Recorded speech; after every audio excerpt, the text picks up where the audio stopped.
I always have marketing in mind whenever I do anything regarding the farm. What I've learned about marketing is that, number one, it is not as easy as you think it is.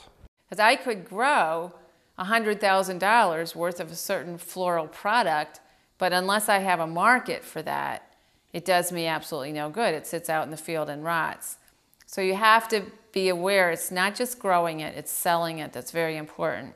I remember talking to some farmers in Wisconsin before I came here about their farms, and they were amazed at how much of their time they spent on marketing. Being able to deliver, and I don't mean deliver in terms of driving a truck to the store, I mean in terms of consistency and availability. I've heard people say, well, if you open your door, people will come. Well, it's not true. My goal is to sell everything we grow. That's basically my goal. So if that's the goal, then you have to get out there and beat the bushes to create markets if they don't come to you so that you can succeed.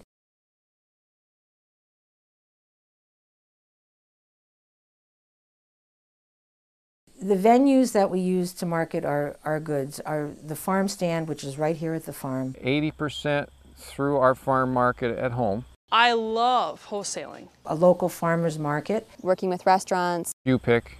Retail markets. CSAs. People are really excited about buying a share in a farm. Special orders. You don't know what markets are right for you until you do it.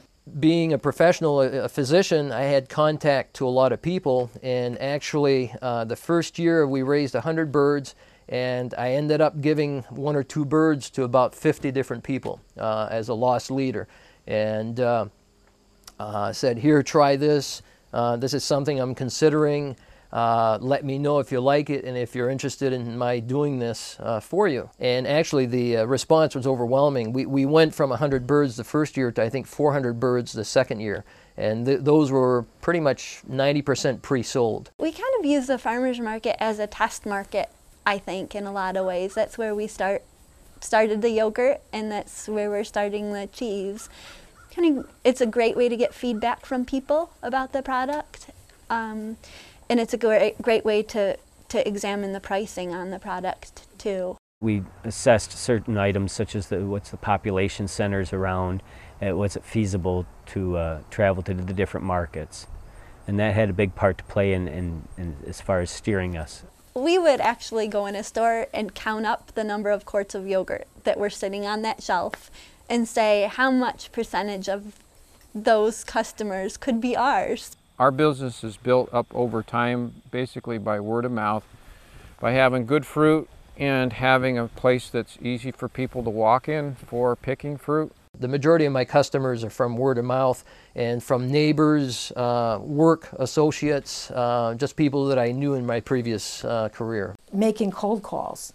I mean, a lot of farmers feel like word of mouth should bring people to them, but I feel like you have to get out there and create your market and just be the person to initiate the contacts.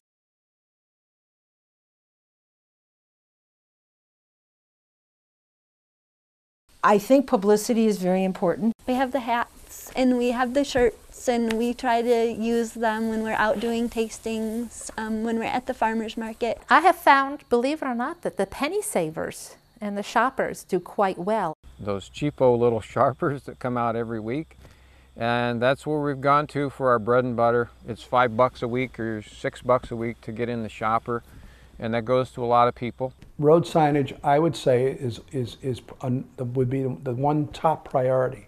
If you don't have a sign, people don't know you exist. Where we know we can make big headway is in some sort of website.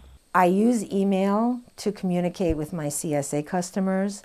I have a clipboard at the stand where anyone who's interested can sign up, give me their email address, and get information about pastured pork, farm tours, CSA, and/or what's in season at the farm. We have a brochure, and we always try to get these little shelf talkers up on the shelves where our product is sold, just trying to get our story out in any way that we can. What we try to do is somehow finagle some free features. We've done that by being there when they've needed us, because like if a crisis happens, our local media calls us to get my side of the story because they look at me as kind of an expert.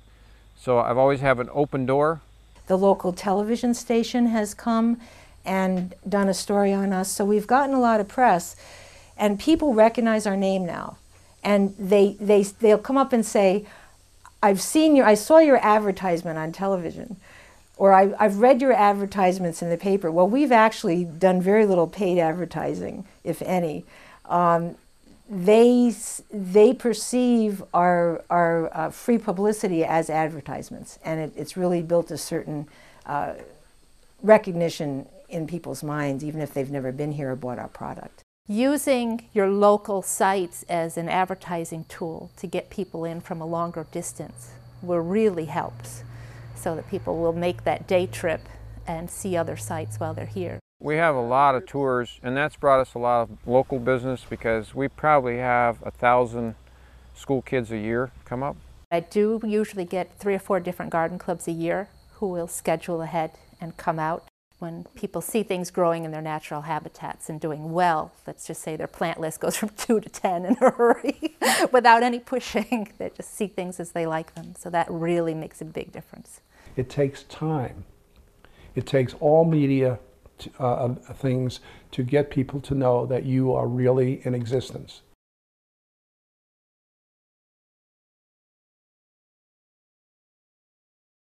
Give your customers your absolute best. To sell it to someone else, you have to believe in what you're selling. You really want to give people what they want, not what you think they should want.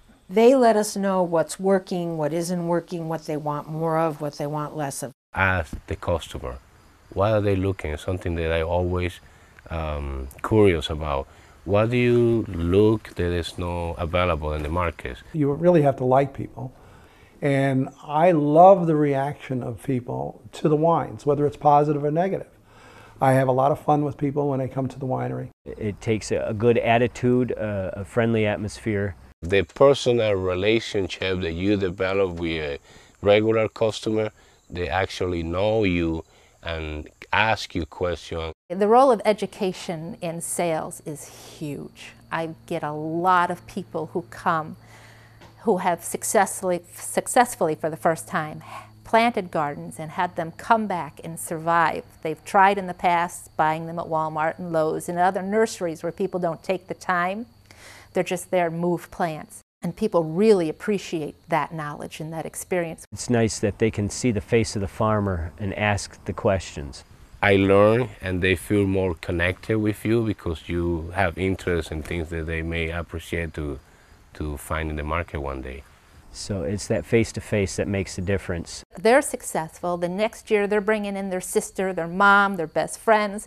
I'll have carloads of friends come in together so that they can learn how to grow and how to do. And they come back and back and back because they know they're getting the straight talk.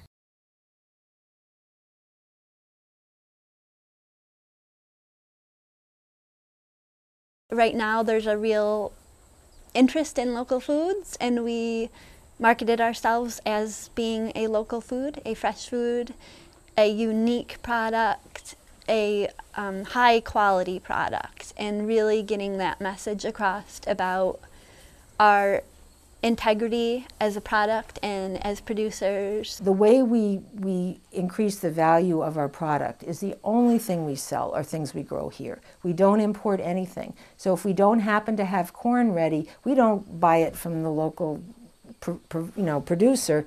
We don't have corn. We only have things we grow here, and that's part of our trademark. When you come here, you're going to get really good fruit. It's going to be easy to get to. It's going to be predictable when you get here.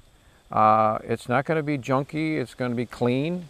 We're going to tell you what we have, and that's what we have. That's how we've built our business, because people go away and they have product that they really, really like, and so they tell their neighbor. I think that when you have a passion about something and when you have a connection to what you're doing, people really pick up on that. They really can see the genuineness in a farmer bringing their product to market. I think transparency is real important. That's what differentiates me and people that do this type of farming from the commercial industry. There's no way I can compete on price, so I have to compete with them in other aspects. We saw that opportunity to be less commodity driven, don't be all about price, put together a whole package of high quality, community-based, safe to eat. That's why customers that come to me, they're paying top dollar for the product. They can get poultry or turkeys a lot cheaper at our local grocery store, but they don't know the producer, they don't know how the animal was raised, and they can't visit the operation. You know, it's biosecurity to the max. The niche market, local food movement has really come in place with us. So timing was a big key. It's a specialty market niche that you can like make it work in your favor. How we promote our brand is a number of different ways. We first sell our farm, the Lucky 7 Livestock Company, and the quality and the certified natural approaches that management that we use. We were planning to grow our products organically anyway, because that's our philosophy, but it was actually my partner David who insisted that we should become certified because of the value-added quality of that in the marketplace. I knew that I want to be organic, or like, let's say, no chemical-based or synthetic fertilizer-based farming from the very beginning. I know that that was what the future was asking for. This wave that we're on will be a long sustaining wave as long as honesty and transparency and quality all stay on the forefront of what we're doing.